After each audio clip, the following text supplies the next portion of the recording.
민감한 사람은 다른 사람을 배려하는 성향이 강하기 때문에 자신이 원치 않는 일을 할 때가 많습니다. 그러나 내가 원하는 것도 포기하지 않으면서 모두를 만족시킬 수 있어야 행복감이 더 올라갑니다. 다케다 소운. 안녕하세요. 할매의 책장입니다. 오늘은 제 마음을 찡하게 울렸던 책을 소개하려고 합니다. 민감한 나로 사는 법인데요. 저자는 다케다 소운, 옮기니는 김지윤, 발행은 글담 출판사입니다. 누계 50만 부 베스트셀러 작가가 알려주는 남들보다 예민한 사람들을 위한 내 기질 사용법, 내 안에 숨은 긍정 기질을 깨우는 43가지 인생 기술이라고 소개되어 있습니다. 유명 서예가이자 방송인이며 베스트셀러 저자인 다케다 소운은 평소 민감한 성격 때문에 걱정하고 기죽으면 안 돼, 신경질적으로 행동하면 안 돼라며 자신을 부정하는 사람들에게 민감해도 괜찮아 라고 위로하며 스스로를 보듬으라고 조언합니다. 민감한 사람들은 몇 시간 전에 친구들과의 모임에서 마음에 걸리는 일이 있었다면 집에 와서 집안일을 하고 요리를 할 때도 아이들이랑 있을 때도 머릿속은 온통 바깥에서 있었던 상처들을 재생하기 바쁩니다. 사실 별로 중요한 일이 아니란 걸 아는데 모든 사람에게 사랑받고 인정받고 싶은 것도 아닙니다. 단지 부정적인 느낌이 싫고 남의 말에 상처받고 싶지 않을 뿐인데 민감하고 예민한 기질이 자신을 힘들게 합니다. 민감한 사람들은 어떤 일에 대해 신경 쓰고 싶어서 쓰는 것이 아니라 예민하다 보니 그냥 잘 알아채는 거죠. 감지하는 능력이 뛰어나서 외부의 분위기나 다른 사람의 감정 등을 잘 알아챌 뿐만 아니라 자기 내부의 감정에 민감하다 보니 작은 변화에도 쉽게 흔들립니다. 기분이 좋든 싫든 모든 감각을 강렬하게 느끼는데 문제는 고통스러운 감정을 더 자주 느끼는 데 있습니다. 이렇게 주변 환경에 예민하고 섬세한 사람, 민감한 사람들에게 이 책이 큰 도움이 될 거라고 생각합니다. 내 안에 숨은 긍정 기질을 깨우는 43가지 인생 기술은 평범한 우리 모두에게도 약이 됩니다. 타고난 민감함을 없애려 하기보다는 타고난 성격을 인정하고 여러 가지 실천 방법과 노력으로 민감함을 극복하고 자신을 일깨워주는 책 속으로 들어가 볼까요? 시작하기 전에 구독, 좋아요는 제게 큰 힘이 됩니다. 민감한 자신을 인정할 때 행복이 찾아온다. 미리 걱정하느라 포기하는 건 어리석은 짓이다. 남들보다 민감한 성향을 가진 사람은 예민한 신경 시스템을 가지고 있기 때문에 어떤 일을 시작할 때 그 일을 이루지 못할까봐 미리 걱정하는 경향이 있습니다.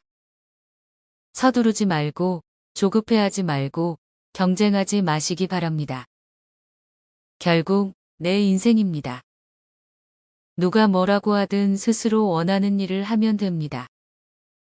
도전만으로도 충분히 가치가 있다는 사실을 잊지 말아야 합니다. 어떤 일을 시작하기도 전에 미리 걱정하느라 자신에게 온 기회를 놓친다면 너무 억울할 겁니다. 한 번뿐인 내 인생, 다른 사람 눈치 보지 말고 일단 도전해보는 건 어떨까요? 나에게 가장 편한 방법이 정답입니다. 세상이 정한 방법에 매여 있으면 괴로울 뿐입니다. 남들보다 민감한 사람은 다른 사람보다 자기 자신에게 더 엄격한 기준을 적용합니다. 그런 이유로 세상의 가치관에 얽매여 있는 경우가 많습니다. 이제 그 속박에서 자유로워져서 스스로에게 가장 편한 방법을 찾아보시기 바랍니다.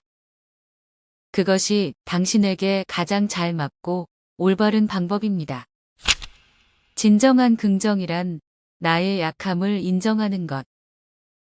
힘들면 맞서지 않아도 됩니다. 무리할 필요도 없습니다. 하기 싫은 일은 하지 않아도 됩니다.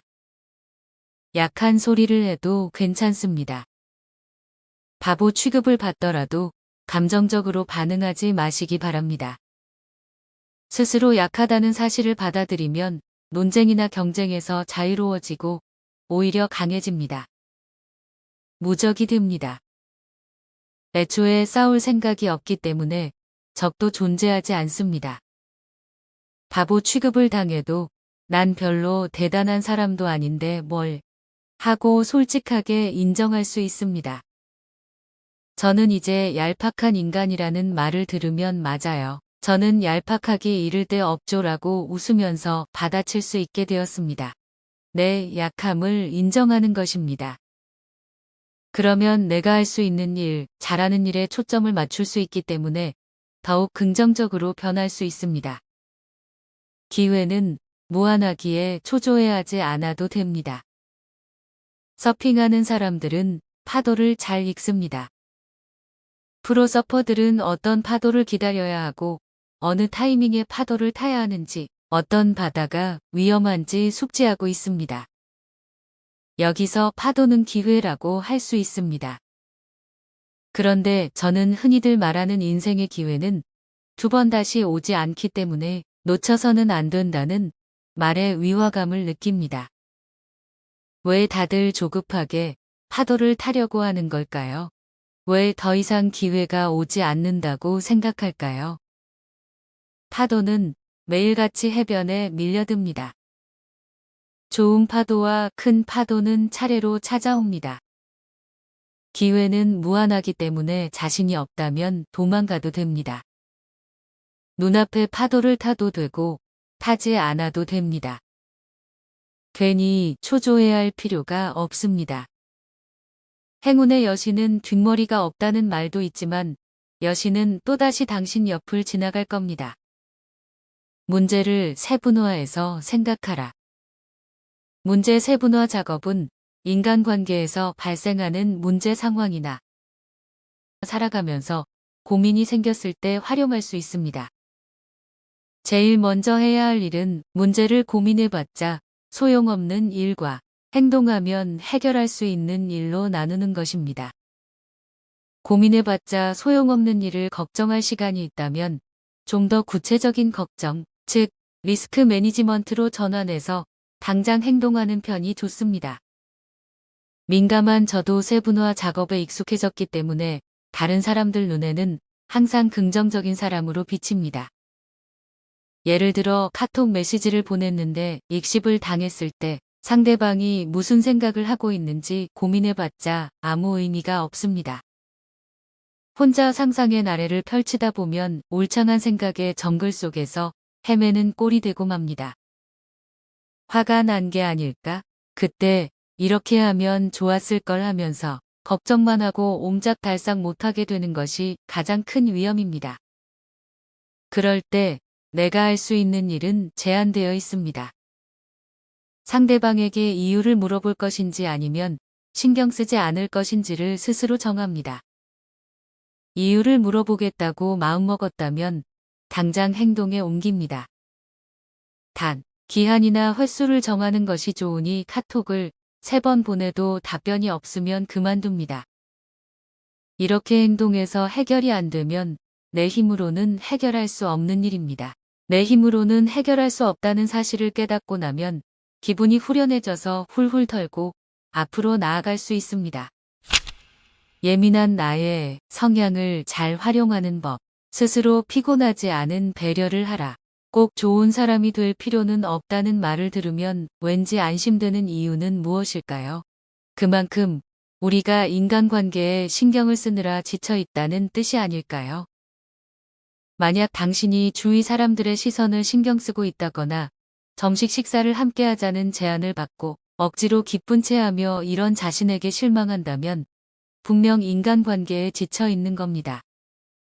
상사나 선배가 술자리에 부르면 거절할 수가 없다거나 사실 전혀 기쁘지 않은데 기쁜 채 하는 경우도 마찬가지입니다.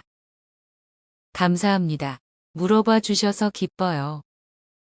그런데 오늘은 선약이 있어서 함께하지 못할 것 같습니다. 다음 기회에 또 불러주세요. 이런 식으로 솔직하게 고맙다고 말하는 자세는 중요합니다. 먼저 상대방이 던진 공을 확실하게 받은 다음에 이 공은 저한테는 맞지 않아서요 하고 말하면 상사나 선배 입장에서도 크게 기분이 나쁘지는 않을 겁니다. 누가 초대해 주거나 선물을 주는 일 자체는 기쁜 일이기 때문에 거기에 대해서는 솔직하게 감사하고 호의로 받아들이면 됩니다. 그런 다음 안 되는 건 안 된다고 말하고 이런 조건이라면 하고 자신이 할 수 있는 일과 할 수 없는 일을 조금씩이라도 전달할 수 있다면 불필요한 스트레스가 줄어들 겁니다. 자기 감정을 외면해서는 안 됩니다.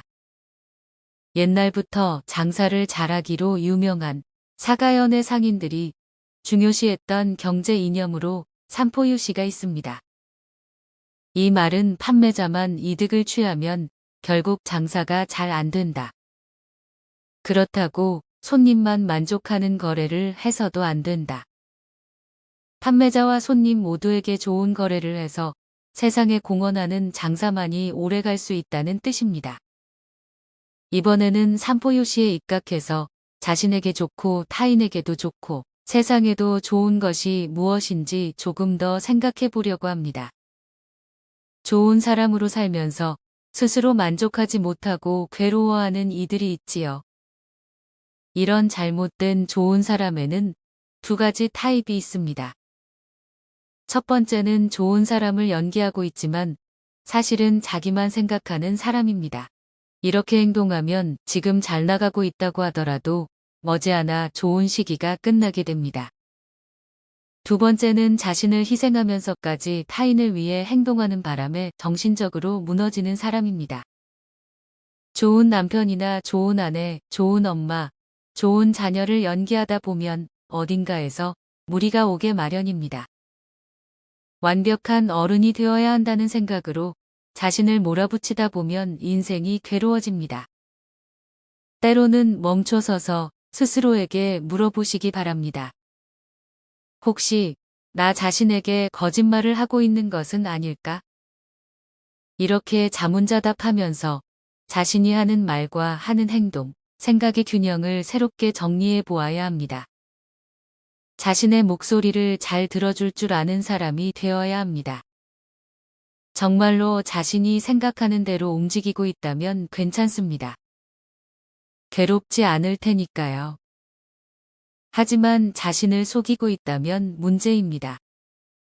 진정한 삼포요시, 즉 누이 좋고 매부 좋고가 되도록 노력해 보시기 바랍니다. 깊이 있는 관계를 만드는 민감함의 힘, 힘든 일은 재미 안경으로 극복한다. 좋고 나쁨이 없는 재미라는 필터를 통해 볼 수 있는 안경을 쓰면 무슨 일이든 재미있게 보입니다. 싫어하는 사람이나 불친절한 서비스도 하나의 개성으로 받아들일 수 있게 됩니다. 우리는 때로 상사에게 정도를 넘어선 쓴소리를 들을 때도 있고 지하철이 연착하는 바람에 중요한 일에 늦을 때도 있습니다. 쇼핑을 하다 불쾌한 대우를 받을 때도 있지요. 이런 일이 있었다고 계속 화를 내며 불평불만을 쏟아내기보다는 이렇게 기분 나쁜 일이 있었다 면서 자신이 당한 일을 친한 친구와 나누면 왠지 모르게 즐거워질 겁니다. 안 좋은 일이 있으면 오히려 재미있는 이야깃거리가 생겼다고 기뻐하게 됩니다. 저는 개그맨 친구들이 많은데 그들은 하나같이 세상을 보는 재미 안경을 가지고 있습니다. 살면서 일어나는 모든 일을 수시로 재미있게 보는 것이 습관이 되어 있지요. 그들은 부정과 긍정의 차원을 뛰어넘어 뭐든지 토크나 개그의 소재로 삼습니다.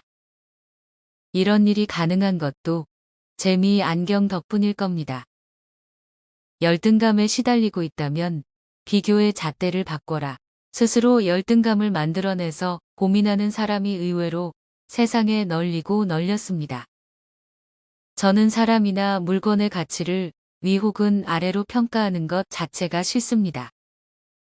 애초에 절대적으로 대단한 사람은 없습니다. 지금까지 경제계와 정치계, 연예계 등 세상 사람들이 대단하다고 하는 다양한 분야의 인사를 많이 만나보았지만 절대적으로 대단한 사람은 한 명도 없었습니다. 누구든지 잘하는 일과 못하는 일이 있고 대단해 보이는 사람도 다른 사람 눈에는 지극히 하찮은 일로 고민하기도 합니다. 그들의 업적이나 인품은 매우 존경하지만 그들 또한 아주 평범한 사람입니다. 만일 누군가와 비교해서 열등감에 시달리고 타인의 시선을 의식하며 살아온 사람은 남과 비교하는 마음을 버리기가 매우 어렵습니다. 기준을 낮추면 삶이 편해집니다. 왜 나는 타인의 감정에 잘 휘둘리는 걸까? 민감 안경을 활용해 타인의 장점 발견하기. 한 분야의 전문가와 비전문가에게는 보이는 세계가 다릅니다. 아마추어가 사물을 맨눈으로 본다면 프로는 돋보기나 현미경으로 관찰하는 것과 같습니다. 그렇게 보려고 노력해서라기보다 프로의 눈에는 저절로 그렇게 보입니다. 그런 의미에서 프로는 매우 민감한 안경을 쓰고 있는 것과 다름없습니다. 저도 꿰뚫어 보는 눈으로 타인의 작품을 보게 되는 것은 어쩔 수 없는 저의 직업병입니다. 지나치게 잘 보여서 마음 편히 작품을 즐길 수 없다고 말하는 전문가도 있습니다. 하지만 잘 보여서 재미가 없다고 생각하지는 않습니다. 타인의 결점뿐만 아니라 훌륭한 부분, 좋은 부분도 보통 사람보다 더 잘 보이기 때문인데 이는 마음을 풍요롭게 해주는 행복한 일입니다. 민감한 사람도 에어리더가 될 수 있다. 민감한 사람은 타인의 미묘한 감정을 잘 읽는다. 민감한 사람은 읽지 않아도 될 미묘한 공기의 흐름까지 읽고 맙니다. 분위기를 읽고 반응할 뿐 아니라 앞으로 일어날 일까지 예상하고 미리 걱정하거나 마음이 무거워지기도 하지요. 본인은 이런 성격 때문에 고민할지도 모르지만 다른 각도에서 보면 분위기를 감지하는 능력이 뛰어나다는 뜻이기도 합니다. 타인의 감정 변화나 주위의 분위기를 누구보다 빨리 파악한다면 자신을 감정예보 해설자라고 생각하면 어떨까요? 기상해설자가 전문적인 지식으로 날씨를 읽는 것처럼 당신도 타인의 감정을 읽고 그것을 이용해 자신과 주변 사람들이 행복해지는데 도움을 줄 수 있습니다. 자신에게 감정예보 해설자라는 별명을 붙이기만 해도 긍정적인 감정이 생기고 마음도 편안해질 겁니다. 분위기를 파악하고 이끄는 에어 리더. 민감한 사람은 분위기 파악을 잘합니다. 눈앞에 있는 상대방의 기분은 물론 그 자리에 있는 다른 사람의 기분도 헤아릴 줄 압니다. 분위기를 파악할 줄 아는 사람을 에어 리더라고 한다면 부정적인 분위기를 조금씩 바꿔가는 에어 클리너나 그 자리에 차가운 공기를 풀거나 뜨거워진 공기를 식히는 에어 컨디셔너가 될 수 있다면 얼마나 좋을까요? 그런데 이는 고도의 기술이 필요하기 때문에 소심하게 분위기를 살피고 진심을 말하지 못한 채 끙끙 앓는 사람에게는 어려울지도 모릅니다.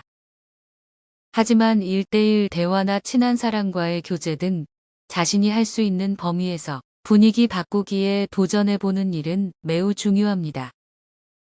서두르지 말고 조급해하지 말고 경쟁하지 않으면서 조금씩이라도 분위기를 바꿀 수 있기를 바랍니다. 편의점에 가득 가벼운 마음으로 살아가자. 편의점에 가득 가벼운 마음으로 꿈을 이룬다. 방법 같은 건 상관없다는 선생님 말을 듣고 마음이 편해졌어요 라는 감사 인사를 자주 듣습니다. 생각해보면 방법 따위는 상관없다는 말을 공공연하게 하는 선생님은 별로 없을 것 같습니다. 저는 모두에게 이로운 삼포요시를 지향하면서도 편안함과 자유를 선택해 살고 있습니다. 선택이라고 하면 조금 무거운 느낌이 들기 때문에 젊고 밝은 느낌의 영어 초이스처럼 받아들였으면 합니다. 이런 삶의 방식을 편의점에 가는 감각과 같다고 정의합니다. 다들 너무 민감하고 착실해서 뭔가를 생각하다 보면 지나치게 진지해지는 경향이 있습니다. 긍정적으로 살아야 한다면서 부정적인 생각을 해버리고는 그런 자신을 원망하기도 합니다. 저는 복잡한 생각이 들 때마다 스스로에게 편의점이야, 편의점 하고 말합니다. 편의점에 잠깐 들르려고 할 때 편의점에 못 가면 어떻게 하나? 그 편의점이 아니면 안 되는데 하고 진지하게 고민하는 사람은 없을 겁니다. 배가 고프니까 호빵이라도 사올까? 삼각 김밥이나 하나 먹을까? 가는 김에 공과금도 내고 와야겠다 정도로 가볍게 생각하는 게 보통입니다. 제가 하고자 하는 말은 그 정도로 가벼운 마음으로 행동해도 꿈은 이루어진다는 겁니다. 아주 간단합니다. 물론 행동했을 때에 해당하는 이야기지만 말입니다. 이상 책의 주요 내용을 낭독해드렸는데요. 이 밖에 다양한 장소에서 나만의 공간을 만들어야 하는 이유, 주저하면 불가능한 이유만 떠오른다. 민감한 나를 이끌어줄 신조 만들기 등 예민해서 불편한 인간관계의 해결의 실마리를 얻을 수 있을 뿐만 아니라 더 이상 자기 자신과 싸우지 않고 자신을 온전히 사랑하는 방법을 일깨워주는 책입니다. 내가 원하는 대로 안 되는 걸 겪어보고도 능히 이겨낼 수 있고 웃을 수 있는 내가 되는 것, 그럴 때 내가 내 인생의 주인공이 될 것입니다. 영상 끝까지 봐주신 여러분, 감사합니다.